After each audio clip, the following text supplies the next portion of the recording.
Hello नमस्कार दोस्तों। जैसा कि मैंने आप लोगों को पिछले 2 वीडियो में लकार के बारे में मैंने बताया है और आज मेरा ये तीसरा वीडियो होगा जो कि मैं आप लोगों को आज लंग लकार के बारे में मैं बताऊंगा। लंग लकार को अगर पहचान की बात किया जाए हिंदी के तौर पे तो इसको भूतकाल भी कहा जाता है और सबसे बड़ी बात होती है कि इसमें पहचानना कैसे है कि लंग लकार में हम ये कोई भी वाक्य दे दे या कोई भी वाक्य हो तो कैसे हम लोग जानेंगे कि ये लंग लकार में है। तो इसके क्रिया के सभी क्रियाओं के अंत में जो मेरा वाक्य दिया रहेगा उसके अंत में ये या फिर ये इत्यादि लगा रहेगा। ये पहचान की बात होगी। ये पहचान होगी कि हमको कैसे पहचानेंगे कि कोई भी लकार जो है मेरा हुआ वाक्य जो दिया हुआ है वो लंग लकार में दिया हुआ है, वो हम कैसे पहचानेंगे कि मेरा ये लंग लकार में है। तो पिछले वीडियो में मैं आप लोगों को बता चुका हूं कि प्रथम पुरुष एक वचन, मध्यम पुरुष एक जो भी होता है उनके बारे में पहले हम लोग लिखते हैं कि होता क्या है। यहाँ मेरा एक वचन,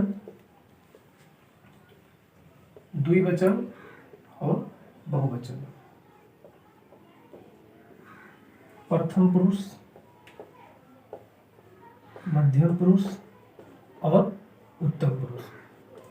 आप लोगों को मैं एक बात बता देता हूं कि जितने भी लकार होंगे पांचों का पांचों लकार जो होगा वो सभी में एक वचन, द्विवचन, बहुवचन और प्रथम पुरुष, मध्यम पुरुष और उत्तम पुरुष, ये सब के सब आप लोगों को ध्यान में रखना है कि किस लकार को कहाँ पर प्रयोग किया गया, कौन सा वचन में है और कौन सा लकार में है। इनका जो होता है लंग लकार का जो होता है वो होता है तो, ताम, अन, अह, तम, तो जैसे कि यहाँ पे अभी हम लोग क्या देखें कि तो, तम, अन, अह, तम, तो और आगे इसका जो होगा उत्तम पुरुष में आम, आप, आम होगा।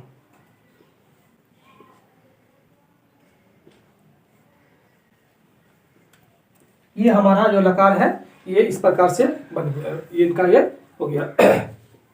अब इस पे आधारित हम कोई भी क्वेश्चन को हम हल कर सकते हैं, जो भी अनुवाद आएगा उसको हम इसी पे आधारित हम इसको सही तरीके से बना सकते हैं।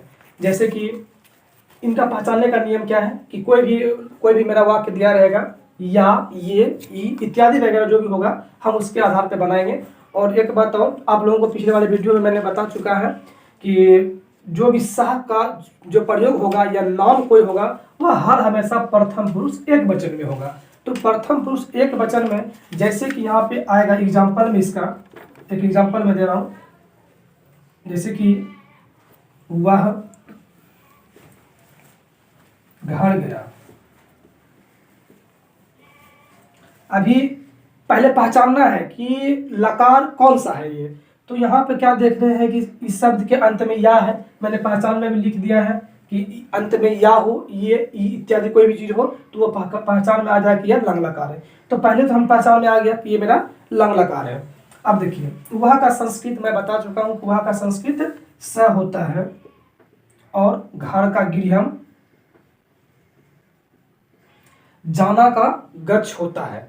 तो गच्छ तो लिखेंगे ही, लेकिन एक बात ध्यान देने वाली है कि लंग लकार भूतकाल में हर हमेशा जो भी आपका क्रिया दिया रहेगा उस शब्द के आगे हमको हर हमेशा ओ का उच्चारण का प्रयोग करना है। तो यहाँ पे हो जाएगा ओ गच्छ हर हमेशा।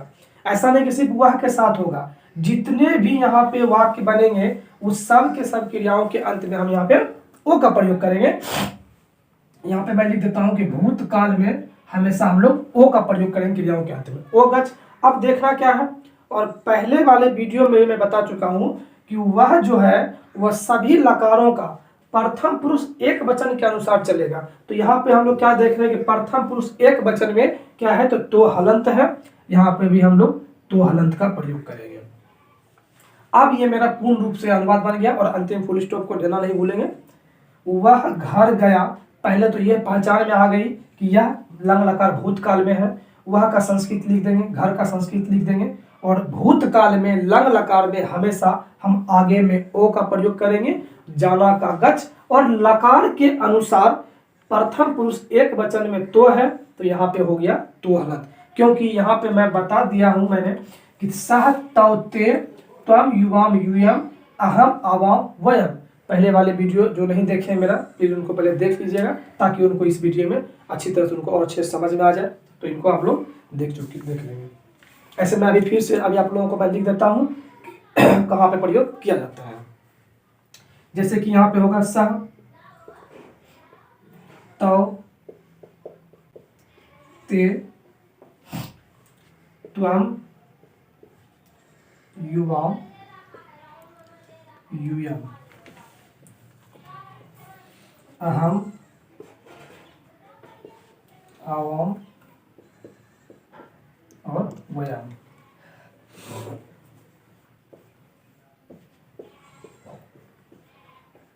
ये देखिए, ये इन सब का संस्कृत, ये सब संस्कृत वर्ड है, इनका हिंदी भी होता है। मैं अभी हिंदी को भी लिख देता हूं और उसी के अनुसार हम इन सभी लंग लकार का प्रयोग हम उसी के अनुसार करेंगे। जैसे कि वह है, वह का संस्कृत स होता है, तो स में देखिए क्या लगा हुआ है, तो हलंत लगा हुआ है, उसके अंत में हम तो हलंत देंगे। एक सवाल मैं और लेता हूं, मैं विद्यालय गया। देखिए ये तो पकड़ में आ गया, हमको समझ में आ रहा है कि ये मेरा लंग लकार है। अब देखिए मैं का संस्कृत होता है अहम, तो मैं का संस्कृत यहां हो गया अहम। विद्यालय का संस्कृत विद्यालयम। जाना का भी तुरंत बताया हूं कि जाना का क्या होता है, अगच्छ होता है, तो आगे में दे दिए अगच्छ। लेकिन बात ध्यान देने वाली यहां आती है कि अहम के साथ में क्या लगा हुआ है, तो अम लगा हुआ है, गच्छ में तो ओ छिपा हुआ है, सिर्फ मुंह में हलंत देंगे। इस प्रकार से आपका ये अनुवाद भी पूर्ण रूप से कंप्लीट हो जाता है। तो इसी प्रकार से हम विभिन्न तरह के अनुवाद को सीखेंगे और तब जाकर के मेरा पूर्ण हो जाएगा। इन सब का संस्कृत रिलेटेड ये वर्ड दिया हुआ है, इसका हिंदी क्या होता है मैं वह भी बता दूंगा अभी तुरंत आप लोगों को। इस चीज को आप लोग अगर इसको आप नोट करना चाहते हैं तो आप हमें कमेंट करें, मैं इसका पीडीएफ डाल दूंगा, उसके अनुसार से आप लोग इनका नोट्स तैयार करके फिर इसको पूर्ण रूप से अच्छी तरह से सीख सकेंगे। आगे फिर आगे आगे आगे आगे आपको कोई परेशानी नहीं होगी। इसके प्रकार आप देखिए कि वह का संस्कृत होता है सह, तो मैं अभी इसको मिटा रहा हूँ और फिर आपको फिर आगे मैं बताता हूँ कि क्या होता है।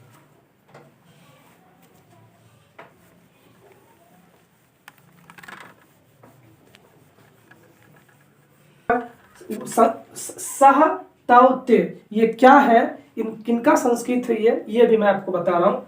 मैं यहाँ नीचे लिख रहा हूँ कि ये किसका संस्कृत होता है।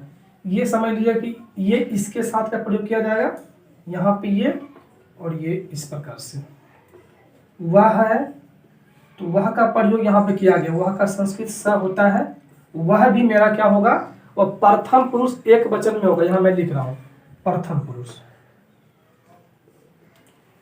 और ये मध्यम पुरुष तथा ये उत्तम पुरुष। देखिए वह का प्रयोग हम लोग कहाँ करेंगे, प्रथम पुरुष में है, तो प्रथम पुरुष के एक वचन में ही करेंगे। तो यहाँ पे सह, वह का संस्कृत स है और स के साथ में त हलंत लगेगा लंग लकार के अनुसार से।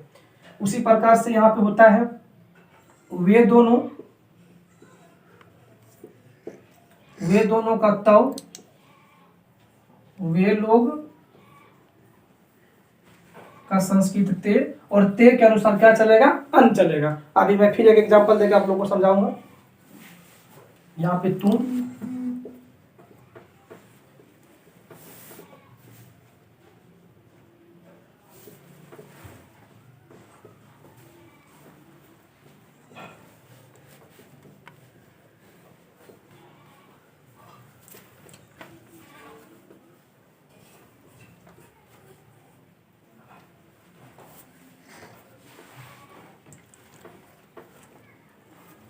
अभी तुरंत इस शब्द का प्रयोग अभी हम लोग ने किया है कि अहम, तो अहम मैं का संस्कृत होता है अहम, और देख लीजिए अहम किसके, अहम के साथ क्या लगा हुआ, अम लगा हुआ। वही तो अभी यहाँ पे लिखा कि अगच्छम लिखा था, उसी प्रकार से फिर होगा हम दोनों,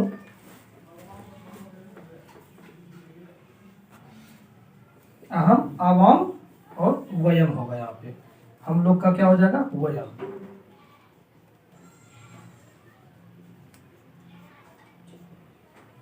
इनको आप लोग नोट कर लें ताकि ये आगे कोई भी अनुवाद आए तो आपको कोई परेशानी का सामना नहीं करना पड़े। फिर विभिन्न तरह के और भी कोई आगे अनुवाद होगा तो मैं उसको आगे बताऊंगा। आप हमें कमेंट करके बता दें कि आपको कोई नोट्स इनका चाहिए तो मैं PDF डाल दूंगा, उसके अनुसार से फिर आप आगे बहुत पर पहुँच सकेंगे। फिर उसके बाद इनका प्रयोग एक और अनुवाद होता है, इनके बाद इनका प्रयोग कैसे करना है, जैसे कि बालक शब्द रूप के अनुसार, लता शब्द रूप के अनुसार से कैसे करना है, इसके बारे में भी मैं आपको बताऊंगा। वो आगे वाले वीडियो में मैं आपको बता दूंगा।